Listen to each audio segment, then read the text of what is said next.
So in the co-main event, Jermall Charlo, alongside his brother Jermall, he, not in some tag team fashion, obviously, these were two separate fights, but Jermall Charlo won against Jason Rosario with an 8th round knockout, and this was a unification at 154 pounds.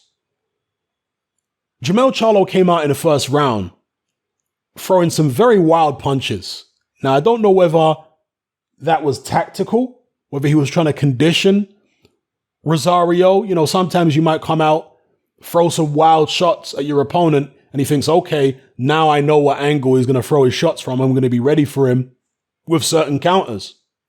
Then the next time you come in for an attack, you throw them straight and you catch your opponent by surprise. Was it? I don't know what it was. It was just real strange that he came out throwing these wide shots. Maybe that's just the way Charlo is able to get serious power or maximum power in his punches, by really cranking big, huge, wild shots. And that was a way of trying to put Rosario in his place early, intimidate him, get some space between him and the opponent to let him know, look, I'm going to hit you extremely hard if you come within a certain distance of me. So just chill. Okay? Just have some respect. Maybe that's what it was. I don't know. But yeah, just curious, wild swings from Jermall Charlo in the first round.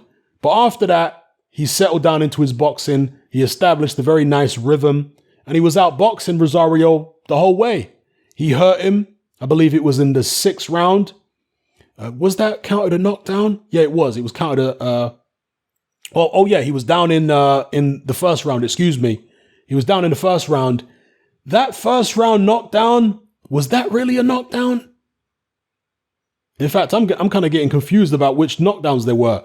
One of the knockdowns, it might have been the 6th, or was it the first? I forget which knockdown it was. I didn't realize there were 3. I did watch the fight not long ago.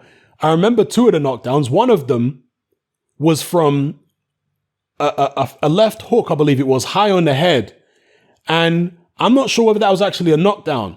I mean, you got to count it, but what I'm saying is I'm not sure that Rosario was really that badly hurt, because his back foot, as he was backing up after he got hit by that shot, his back foot went out of the ring, and that's what caused him to fall down. Was that the first round knockdown or the 6th round knockdown? I forget which now. But anyway, the pattern of the fight was Jermall Charlo outboxing Rosario comprehensively throughout the fight, landing the clean, effective punches. Rosario really didn't land much of any consequence throughout the whole course of the bout. And finally, in the 8th round, after the 2 previous knockdowns, Jermall Charlo came out, and that was early on in the 8th round, and he landed a jab to Rosario's body, and Rosario went down as if he'd been shot from a jab to the body. I mean, it's very rare in boxing that you'll see a knockout from a jab to the body. It does happen occasionally. I remember when Kubrat Pulev stopped Matt Skelton early on in his pro career. He stopped him with a jab to the body. I remember when Buster Douglas, no, that wasn't a jab to the body. That was a jab to the head. Yeah, so I've seen people dropped with jabs. Being dropped with a jab to the head is more common than being dropped with a jab to the body. That's very, very rare. I mean, being dropped with a jab to the head is still relatively rare, but you do see it. Jabs to the body causing knockdowns, very, very rare. This was one of those occasions. He just caught him in the sweet spot, and he'd obviously been breaking him down for, multiple rounds previous. Managed to catch him with that jab to the body, and that's all she wrote. So Jermall Charlo becomes the unified, well, he already was. Now he's even more unified, 154-pound champion. All it needs now is for him to go for undisputed. But since PBC are not recognizing the WBO, are they already going to act like he's undisputed and not go for the WBO title? I don't know. Let me know what you guys think in the comments below. Did they announce it? See, I've just watched this fight about 2 hours ago, whatever it was.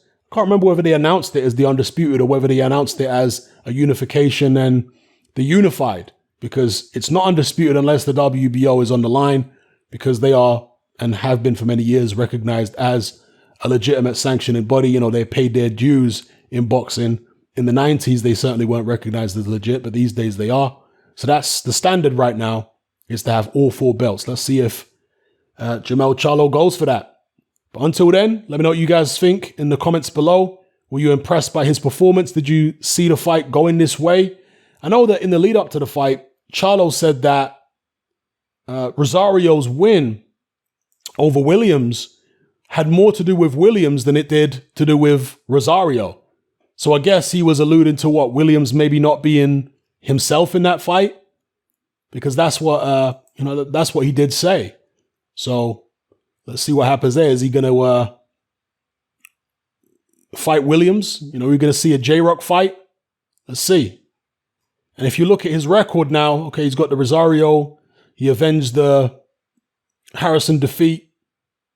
Beat Austin, Trout, Lubin. Lubin's on a comeback trail these days. Charles Hatley, John Jackson, Vanes Martirosyan.